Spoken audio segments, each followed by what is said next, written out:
Rajan, RingIQ.tv. We're here with the one and only Malik Scott. How you doing, Malik? You all good? How you doing, man? Malik's obviously down here for in preparation for the Joshua Parker fight. So you've been working with Joseph Parker in preparation for the fight. Yep. Before we go into the build-up of that fight, just a little bit about yourself. So following your Instagram page, you're always keeping yourself active. You're always keeping yourself fit. Absolutely. When are you looking to obviously get yourself back in the ring? Well, I'm always training, brother, and I'm always in different camps because it's my lifestyle. I'm a boxer and I'm a fighter through my ups and downs, wins and losses. That's just who I am. Yeah. Right now we're working on a date that's almost done for May 28th against Mehroke. Okay. Big, tall, tough Polish guy. Like a lot of guys don't want to fight him. I think Jarrell Miller just fought him and he stopped it for whatever reasons. So I'm looking to take on him. If that fight doesn't come through, I'll be in shape for whenever these guys with any kind of names call my name. Okay, cool. So throughout the past, like you've never ducked down from like the top challenges. You've been in there with some of the best fighters, Luis Ortiz, John Wilder, etc. So from your perspective, is the motivation still the same? Do you still want to mix it with the best fighters out there? Mm-hmm. So are you looking at potential opponents? Potentially Joseph Parker yourself, or Anthony Joshua, David A. Are these fighters that you're potentially definitely, brother. Whenever, like I said, I'm always the thing with me is me not being in shape. That's not the issue with me. Because like I said, this is a lifestyle. So any of the top guys, like I'm always looking to fill in the slot. I'm always looking to get a contract signed. So if any of these guys ever want to fight, I'm literally a phone call away. I'm probably in a town near them. Like, you know what I mean? I'm self-managed. I do business with my promoters, TGB, and that's through, Tom Goose and Brown Promotions. Okay. So like, it's just a good thing, but I'm available, and yes, I want to fight any and everybody whenever they want to fight. Yeah, that's good. So just touching on the build-up then for the fight. So you've been working with Joseph Parker. What's your intake? So what do you see in Joseph Parker that a lot of people are not seeing? So obviously, you want to know what's interesting about that? I think whatever it is I see in Joseph Parker, I believe other people see it as well. I just don't believe they choose to see it when he's facing Anthony Joshua. Because Anthony Joshua is the guy of our era, in my opinion. That no matter who he fight, people's going to say, he can't beat AJ. They almost were saying, most people was even saying that, Vladimir went in as an underdog against him. So AJ never had, the AJ brand never had people as AJ as the underdog. Like, you know what I'm saying? So Joseph Parker is highly skilled. He's very fast. He has very decent power that comes through the control of his speed. And this is a fantastic fight because, like I said, AJ actually said this in the press conference, and it made all the sense in the world to me. He said, if Joseph Parker is everything that he's saying he is, then he's looking at a mirror of himself when he looks across the ring. And statements like that is the kind of statements, of course, that grab my attention because I know exactly what he's talking about. He was saying, if you're that good and everything you're saying you are, then this is what you're facing. You're basically facing yourself. And that's what makes it a barn burner, like I've been calling it the whole time. Quality, yeah. And just touching on what you said there, do you believe that Joseph Parker's speed is something that is underrated by a lot of heavyweights out there? Like I said, brother, I don't believe it's underrated. I think if Joseph Parker is fighting anybody else besides Anthony Joshua right now, I think people will tune in. How can I say it? Not actually tune in, but they will be more mentally cognizant on his actual skill set and his speed and his strength and his decent power and his resume.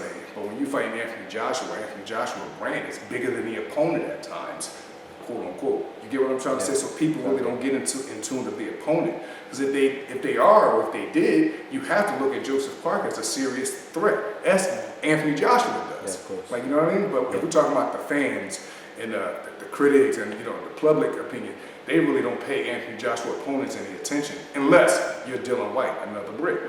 You get what I'm trying to say? So it works out either way. But Joseph Parker is going to do more than what people are thinking he's going to do. How do you generally see the fight panning out next week, like from your outside perspective? Mm-hmm. If you had to give a prediction of how the fight maybe lays, and not necessarily just a round, but if you were to pan out how the fight was to go. I think, like I said before, I think the first 6-7 minutes is going to be extremely crafty type of tactics by both guys, because the respect is there regardless. I think if I had to bet my money who's going to take the first chance, I think it's going to be Joseph Parker. And the reason I say that is because biomechanically, how their bodies are shaped. AJ is up here, Joseph Parker is a little bit down, right? He has to take the chance. He's not in a position to just sit and think for too long. He has to be intellectual, of course, but he can't sit and think for too long with a guy like AJ, because AJ played for keeps.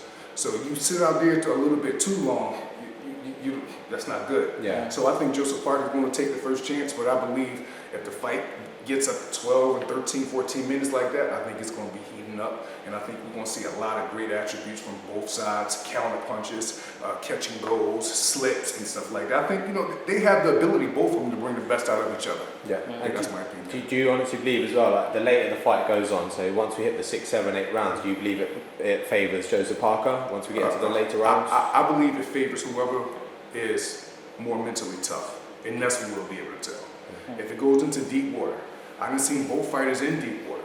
Like, you get what I'm trying to say? Yeah. People like to write the Angel Ruiz, Joseph Parker fight off. I don't see how, because in my opinion, as far as brute toughness with speed and combination draw, Angel Ruiz is one of the best heavyweights in the world. Joseph Parker defeated that.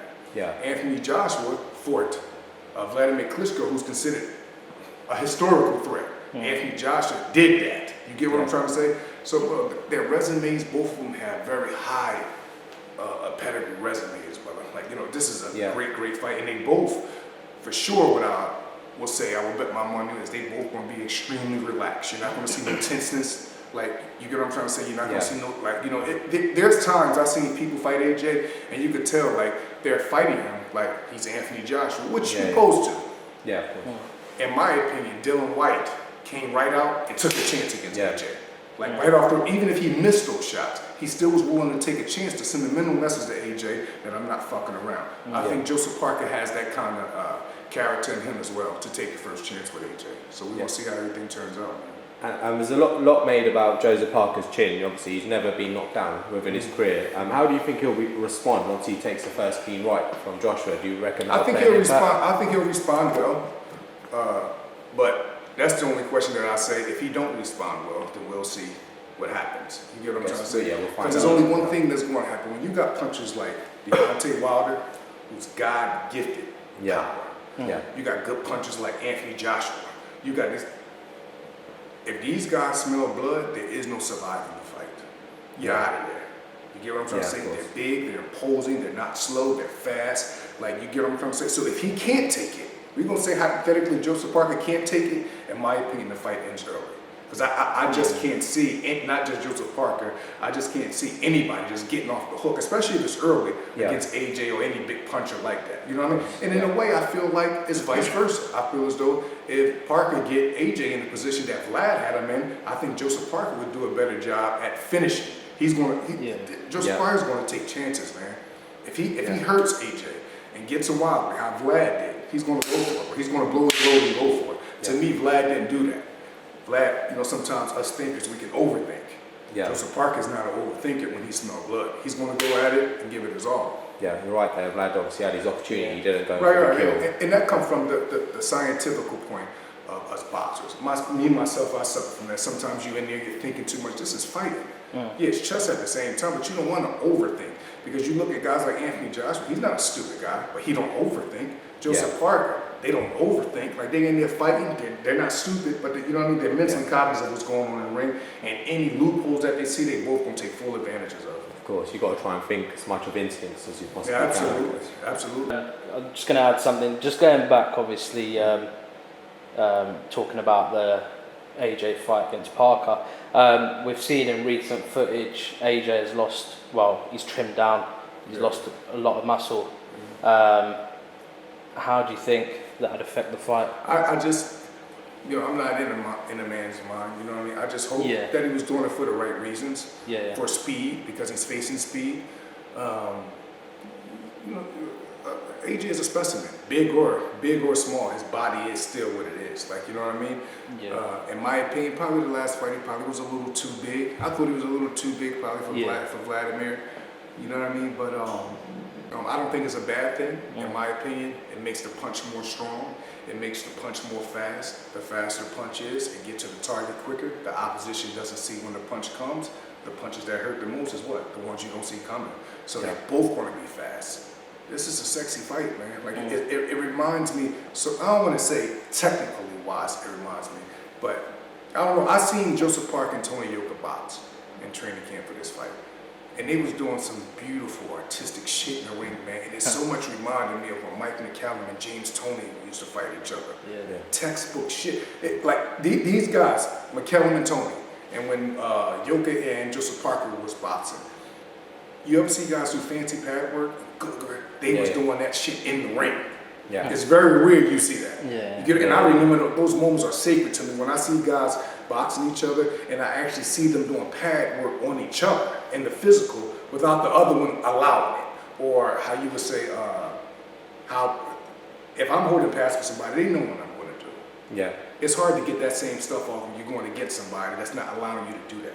So when I'm seeing you doing that against a person that's elite and then they're doing it on you, those are the kind of moments I live for as far as craftiness. And I've seen a lot of that in camp with Joseph Parker, which me and Kevin Berry, which he has have him thinking a lot. Not just have him going forward out of stupidity, but have him going forward because it's a method to his madness. You get what I'm saying? So AJ is small. Parker is cut up like a bag of dope, like I said, and you know they're gonna go at it, man. It's gonna be nice. And you know, I'm so grateful. I'm happy that I'm even in the mix of all this to watch it go on, to be boxing these young lions, and I'm getting ready for my own situation. Like you know, it's a win for everybody. You know what I mean? These heavyweight title fights, they trickle down on so many people. They bless so many people with opportunities. They bless so many people with great fights. They like you know what I'm saying? That's the advantages that we have in this division of having the Anthony Joshuas and having the Deontay Wilder's and having the fucking Dylan White and Derek Chisora fighting like that, man. That was a Like, crazy fight. bro, you can't, bro. That has nothing to do with boxing. That's all character. You get what I'm trying to say? So now, from a fan's point of view, I don't even know how to look at that one way. Like he just I'm not being particular. Well, he had his left hand down. Well, he shouldn't have did it. Well, I thought Derek won. Well, they both fucking winners to me. They're both winners, man. And that's why if you notice, Derek can lose 5 fights back to back. He'll still get paid. Yeah. He'll still be in the mix.